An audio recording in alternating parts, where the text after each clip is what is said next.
You've undoubtedly heard the words global warming and climate change, often misused and interchanged with one another. Hasn't the Earth been hot before? How is what's happening now any different? What exactly do these terms even mean, in layman's terms, and how does that apply to my life? You might be wondering why a hiking podcast is covering topics like this, namely climate change or global warming. Well, to put it simply, there is no hiking without our natural environment. So we want to share what's happening out there and sometimes even what you can do so that we can all protect and preserve, care for, and conserve our planet. I'm Yeti Legs, one of your hosts for the podcast Yeti Walks into Base Camp Talking Through Hiking, a podcast for thru hikers, backpackers, hikers, tree huggers, and really anyone who just loves to walk outside.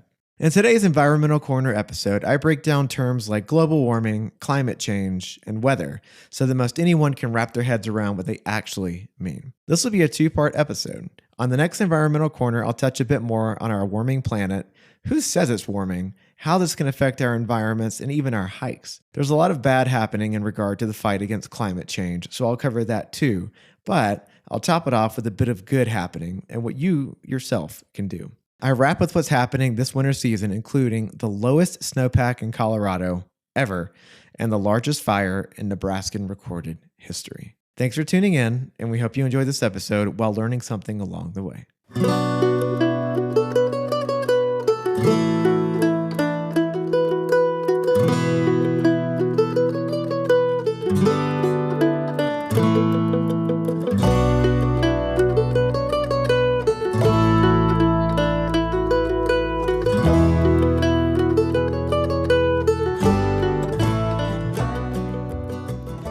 I like to start with this when trying to explain the concept of climate change. Global warming is the average rise in temperature distributed across the planet due to various factors, primarily human or anthropogenic caused.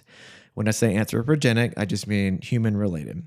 Climate change is a side effect of that global warming, where climate is the average or expected climatic trends in a region based on historical occurrence, location, topography, etc. When those expected trends change due to a warming planet, we call that climate change. Weather is how you and I experience the effects of climate change, brought on by global warming, at a local level that we can see and feel. Think crazy abnormal weather events, severe drought, hotter and hotter summers, shorter winters, and so on. So again, we have these three terms. We have global warming, we have climate change, and then we have weather. Global warming, as defined by NASA, is the unusually rapid increase in the Earth's average surface temperature over the past century, primarily due to the greenhouse gases released as people burn fossil fuels. The global average surface temperature rose 0.6 to 0.9 degrees Celsius, or about 1.1 to 1.6 degrees Fahrenheit, between 1906 and 2005. That's a century. And the rate of temperature increase has nearly doubled in the last 50 years. Temperatures are certain to go up even further. According to NASA, throughout its long history, Earth has warmed and cooled time and time again. Climate has changed when the planet received more or less sunlight due to the subtle shifts in its orbit, as the atmosphere or surface changed, or when the sun's energy varied. But in the past century, another force has started to influence Earth's climate: humanity. In Earth's history, before the Industrial Revolution, Earth's climate changed due to natural causes not related to human activity. Most often, global climate has changed because of variations in sunlight. Tiny wobbles in Earth's orbit altered when and where sunlight falls on the Earth's surface. Variations in the sun itself have alternately increased and decreased the amount of solar energy reaching Earth. Volcanic eruptions have generated particles that reflect sunlight, brightening the planet and cooling the climate. Volcanic activity has also, in the deep past, increased greenhouse gases over millions of years, contributing to episodes of global warming. These natural causes are still in play today, but their influence is too small or they occur too slowly to explain the rapid warming seen in recent decades. That's because a lot of these things happen on a geologic timeline or time frame, and when we say geologic, it typically means really, really slow and not something that we are going to see happening in our lifetimes. We know this because scientists closely monitor the natural and human activities that influence climate with a fleet of satellites and surface instruments. We know about past climates because of evidence left in tree rings, layers of ice and glaciers, ocean sediments, coral reefs, and layers of sedimentary rock. For example, bubbles of air in glacial ice trap tiny samples of the Earth's atmosphere, giving scientists a history of greenhouse gases that stretch back more than 800,000 years. The chemical makeup of the ice provides clues to the average global temperature. Using this ancient evidence, scientists have built a record of Earth's past climates, or paleoclimates.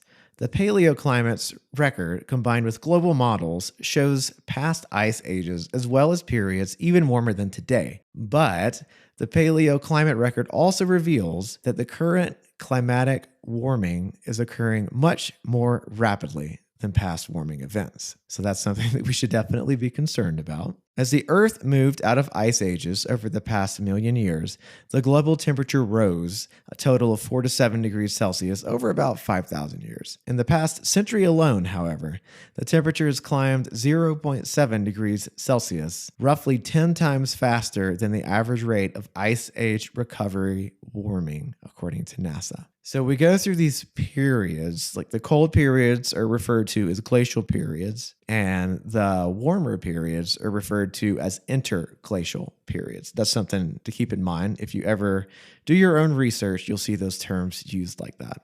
Although volcanoes are active around the world and continue to emit carbon dioxide as they did in the past, the amount of carbon dioxide they release is extremely small compared to human emissions. On average, volcanoes emit between 130 and 230 million tons of carbon dioxide per year. That was 130 to 230 million. By burning fossil fuels, people release in excess of 100 times more, about 26 billion tons of carbon dioxide into the atmosphere every year as of 2005. So that has most definitely increased since 2005. As a result, human activity overshadows any contribution volcanoes may have made to recent global warming. So back to the burning of those fossil fuels I talked about a little bit earlier, that anthropogenic influence on our planet. Burning those fossil fuels creates what is known as the greenhouse effect.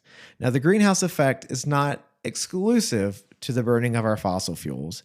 The greenhouse effect is what makes our planet sustainable. Carbon dioxide and other greenhouse gases are released into the atmosphere. It traps in heat and otherwise keeps our planet warm and hospitable. But too many of those greenhouse gases can be a problem, and that's kind of what we're seeing now. The greenhouse effect happens when the sun's rays penetrate the atmosphere and the Earth's surface reflects that heat. Some of the gases in the atmosphere then trap heat over Earth. Gases emitted by the burning of fossil fuels are very good at trapping heat and preventing it from leaving the atmosphere. These greenhouse gases are typically carbon dioxide, methane, nitrous oxide, chlorofluorocarbons, or CFCs, you've heard about those before, and water vapor. Another one to note, not listed here in this source, is aerosols. They can also be a contributor to the greenhouse gas effect. The excess heat in the atmosphere has caused the planet's average global temperature to rise over time, otherwise known as global warming, according to National Geographic. The more sun rays or heat reflected back towards the atmosphere means a higher chance for less heat to be trapped around our planet. That's why water, especially snow and ice, are so important. They reflect solar radiation back out towards the atmosphere, a phenomenon known as albedo. The more reflected back out, the less likely it is to be absorbed by surfaces and therefore create a warming effect. As temperature rises, however, we're seeing less and less snow and ice, which means less reflection of solar radiation and therefore more risk of warming. It's kind of a compounding problem that we're experiencing. As a note, the Industrial Revolution is often marked as the beginning of this anthropogenic rise in GHGs, or greenhouse gases. So typically, whenever we're talking about human-caused greenhouse effect, we're talking about Industrial Revolution on. What has scientists concerned now is that over the past 250 years, humans have been artificially raising the concentration of greenhouse gases in the atmosphere at an ever-increasing rate, mostly by burning fossil fuels, but also from cutting down carbon-absorbing forests.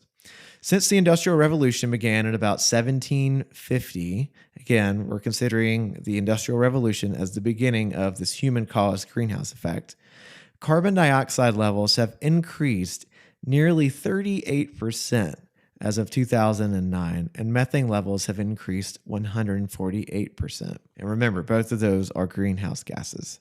The atmosphere today contains more greenhouse gas molecules, so more of the infrared energy emitted by the surface, this is the surface of the planet, ends up being absorbed by the atmosphere. Since some of the extra energy from a warmer atmosphere radiates back down to the surface, Earth's surface temperature therefore rises. By increasing the concentration of greenhouse gases, we're making Earth's atmosphere a more efficient greenhouse. Okay, so before getting into what climate change is, I think it's helpful to establish what climate is first.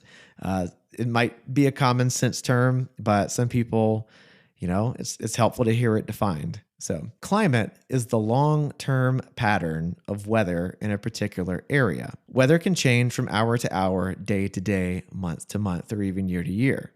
But a region's weather patterns, usually tracked for about 30 or so years, are considered that region's climate. And that is according to National Geographic. So now to define climate change.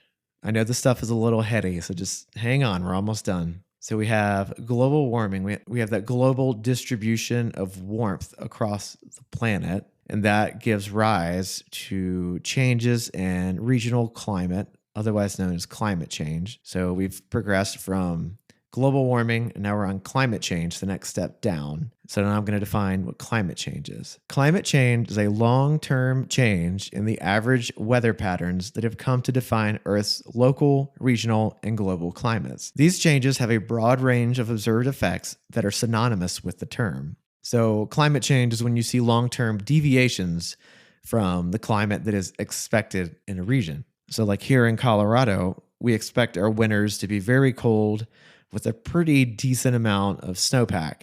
And lastly, so we've gone from global warming to climate change defined, and now we're just going to briefly define weather. So weather is something that you and I can all relate to. Weather refers to atmospheric conditions that occur locally over short periods of time, from minutes to hours or days. Familiar examples include rain, snow, clouds, winds, floods, or thunderstorms, according to NASA. So that's something that you and I are going to see at more of a local level that we can experience. That's all the terms that I'm going to use that I'm going to throw at you. So we have global warming, which is the distributed warming of the planet or the globe.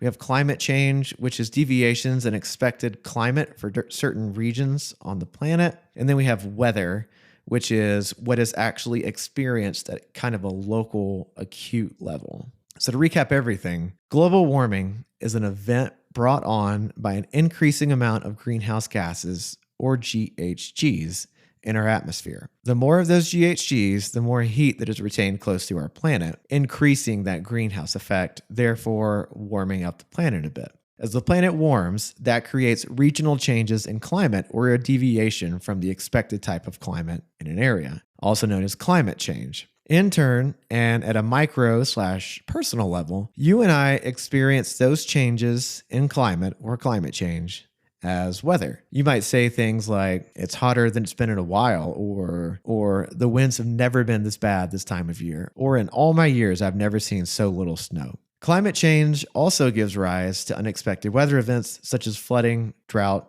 extreme storms, or even warm, sunny days. Okay, I'm going to stop there. That was a lot to digest. I hope that this brief breakdown was kind of helpful and it shed some light on what seems like a super complicated set of concepts. So stay tuned for our next Environmental Corner episode that'll be coming out in 2 weeks, where we dig a little bit deeper into what's happening with climate change caused by global warming a bit closer to home here in the United States. Just wanted to thank Anders with The Fire Once Lost for our intro and our outro music. We appreciate you letting us use the track, Appalachian Trail. We've been using that strong for 2 years or so now, so we really appreciate that. If you have any questions or you want me to expand on anything that I discussed here today, or if you have any Environmental Corner subject matters you would like to be covered, I will try and break them down into the most simple way that we can all understand, because even in my mind, I'm not a climatologist or a meteorologist. I am a guy in ecology, so I'm a generalist. So I know a little bit about a lot of things. So I try and explain things the way that I understand them. And I hope that that hits home and is able to get the point across a little bit with you as well. Thanks for listening. We wouldn't be here without you, our listeners. Y'all are kind of what keeps us going.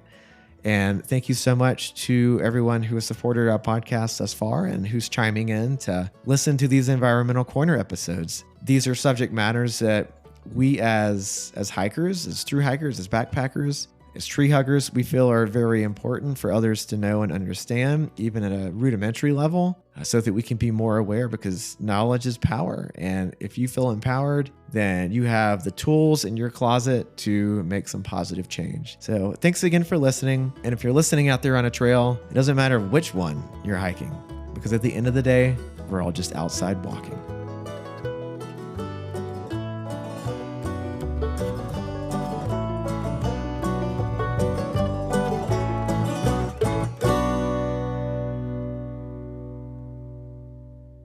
Hey everyone, Yeti Legs here. We just wanted to let you know that here at Yeti Walks into Base Camp, we do not use AI for any of our editing, recording, social media, or image generation. Everything is done by hand by our team, and that's how we want it to stay. The use of AI has detrimental effects on our environment, and we want no part of it. So we hope you enjoyed this episode that was hand edited by our team with talent and integrity.